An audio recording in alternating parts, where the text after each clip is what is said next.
Hello again.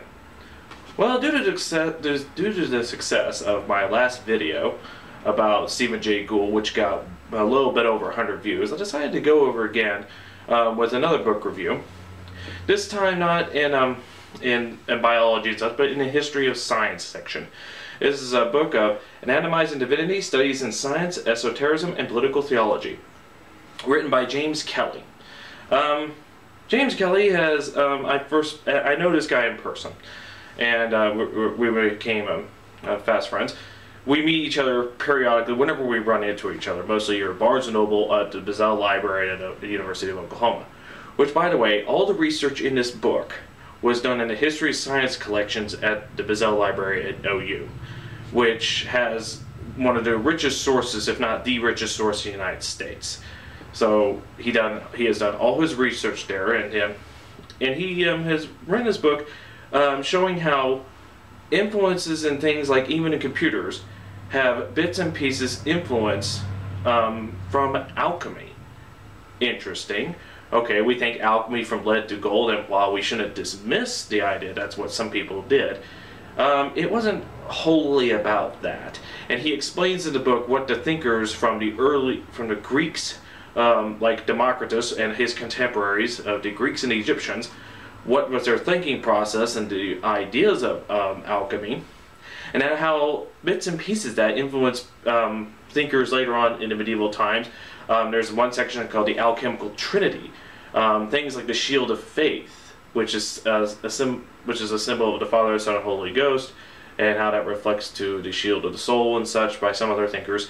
And then later, it talks about how kings like Philip the Fair was influenced by here and there by such theological thinking and such, to later natural philosophers like Leibniz, who one of the independent founders of calculus. And Leibniz also created the idea of binary numbers, and now these binary numbers are used in all computers.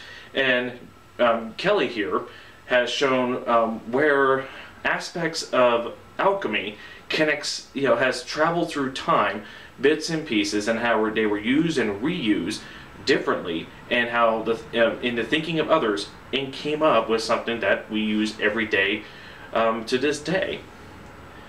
And one of the things I kind of get out of this, because it shows that when you're trying to find out things like the universe and the cosmos, you can be right about a couple of things, and even though those couple of things are on a huge premise that is incorrect. It's kind of a deep thought and you can have about how people can think. It can be wrong in general, just about they can be wrong in general on the main point of their whole philosophy, or their whole theology, or their science and all that. But in their discoveries, one or two things can make it to where they are correct about. And in the process of science, we can take what is correct, we can build upon that, and create something more accurate and find out more about the world. And this is a kind of interesting study how such things can happen like that. But I've first met James, I've first seen him a couple of times here and there at Barnes & Noble and at the public library here when I first moved to Norman 4 years ago. Then a couple of years later, we were at Barnes & Noble, and we decided to introduce ourselves, and we kind of seen each other from time to time. And that's how I found out about, he's a simple family guy trying to hold down a job to help support his family, but off the side he will go to the libraries and conduct history of the sciences, particularly around esotericism. And this one has a strong influence of the alchemy and its relations to political theology and such, as the title suggests. But if it's good for the history of science majors or scholars like that, which is what he was trying to write this for. But also, I think if you're an intelligent layperson, you can get some interesting thoughts of that. It's good food for thought if you like having lots of discussion with your friends on such issues. And I think it's a pretty good read. It's about 150 pages and a few illustrations, not heavily illustrated, but it's enough to get his point across. And I got finished with this mostly in a day.